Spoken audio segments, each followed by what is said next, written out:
Simulating Africa for 100 days.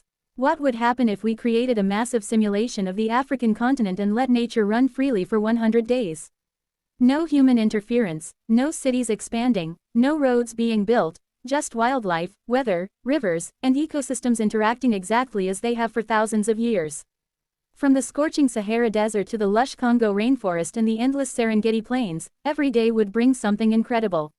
Today, we're going to watch this virtual Africa evolve over 100 simulated days. The simulation begins on day 1. Africa is divided into several major ecosystems: the Sahara Desert in the north, tropical rainforests in Central Africa, vast grasslands across East Africa, mountains, wetlands, and southern savannas. Each region starts with realistic weather, native plants, rivers, and thousands of species of animals. The Sahara is almost silent. Temperatures climb above 45 degrees Celsius during the day, while nights become surprisingly cold. Only the toughest animals survive here. Camels travel long distances in search of water, while desert foxes hunt under the cover of darkness. Meanwhile, deep inside the Congo rainforest, life is exploding with activity. Towering trees stretch toward the sky, vines cover the forest floor, and colorful birds fill the air with songs. Gorillas move carefully through the dense vegetation while forest elephants search for fruit and fresh leaves. By day 10, seasonal rains begin moving across Central Africa. Rivers swell rapidly, creating fresh watering holes that attract countless animals. Hippos settle into deeper pools while crocodiles quietly wait near riverbanks for an opportunity to hunt. Across the Serengeti, millions of wildebeest begin their famous migration. Huge herds move together across open grasslands, followed closely by zebras and gazelles. Their movement creates one of the greatest wildlife spectacles on Earth. But where there are prey animals, predators are never far behind.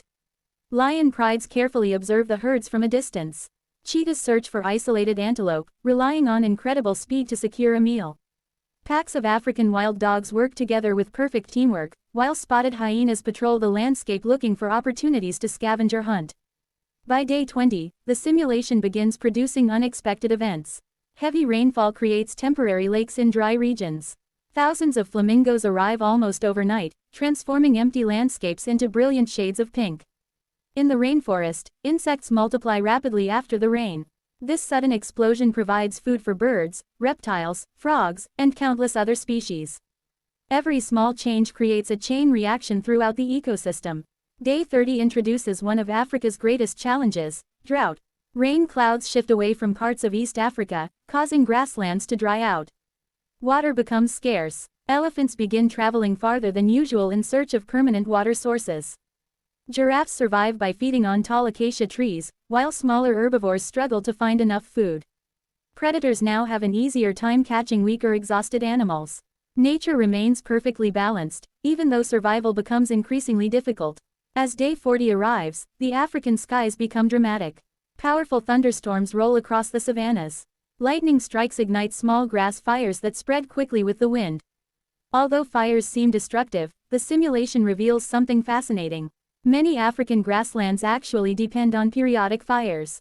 Old grass disappears, making room for fresh green vegetation. Within days, new plants begin growing, attracting grazing animals back into recently burned areas. By day 50, the rivers reach their highest levels. The Nile, Congo, and Zambezi rivers overflow into nearby floodplains. Fish populations explode as new breeding habitats appear. Birds gather by the thousands to feed on insects and small fish.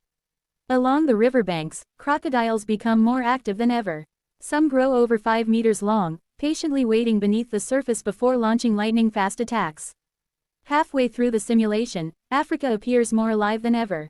Day 60 brings another remarkable event. Large elephant herds reshape the landscape itself. As they push over trees and clear dense vegetation, open grasslands begin expanding. These changes create new habitats for zebras, antelope, and countless grazing animals. Elephants truly become ecosystem engineers, changing the environment for hundreds of other species. By day 70, chimpanzees and gorillas continue adapting to seasonal changes inside the rainforest. Fruit trees begin producing less food, forcing primates to travel farther each day. Nearby, leopards remain nearly invisible. Perfectly camouflaged among tree branches, they silently wait for monkeys or antelope to pass below. The simulation also reveals the importance of insects. Millions of termites build enormous underground colonies. Their tunnels improve soil quality, allowing plants to grow stronger after rainfall. Even the smallest creatures play essential roles in Africa's ecosystems. Day 80 becomes one of the most dramatic periods of the simulation. Several predator populations have increased due to successful hunting earlier in the season. However, prey numbers begin declining in some regions, forcing predators to spread into new territories. Lions compete with hyenas. Leopards avoid conflict by hunting alone. Wild dogs rely on teamwork. Every species adapts differently. By day 90, seasonal weather shifts once again. Fresh rains finally return to previously dry grasslands. Within days, tiny green shoots emerge from the dusty ground. Animals immediately respond. Zebras, wildebeest, elephants, buffalo, and antelope return to areas that had been nearly empty only weeks earlier. Life begins another cycle. Finally, day 100 arrives. The simulation reveals an extraordinary truth. Africa never stands still. Every rainfall changes rivers. Every migration reshapes entire ecosystems. Every predator influences prey populations. Every elephant changes forests and grasslands. Even insects, fungi, and tiny microorganisms help maintain the balance of life. After 100 simulated days, some animal populations have grown while others have declined. Forests expanded in some regions and shrank in others. Rivers changed course, lakes appeared and disappeared, and millions of animals completed journeys stretching hundreds of kilometers. No single species controls Africa. Instead, everything is connected in one enormous living system where survival depends on balance, adaptation, and constant change. This simulation reminds us why Africa is home to some of the richest biodiversity on Earth. From the endless dunes of the Sahara to the deep jungles of the Congo and the breathtaking Serengeti plains, every ecosystem plays an essential role in supporting life. If we extended this simulation for an entire year, we would witness even more incredible migrations, seasonal floods, droughts, births, and survival stories. Nature never stops evolving. If you enjoyed this simulation, don't forget to like the video, subscribe to the channel, and turn on notifications so you won't miss the next amazing ecosystem simulation. Which place should we simulate for 100 days next? Let us know in the comments below.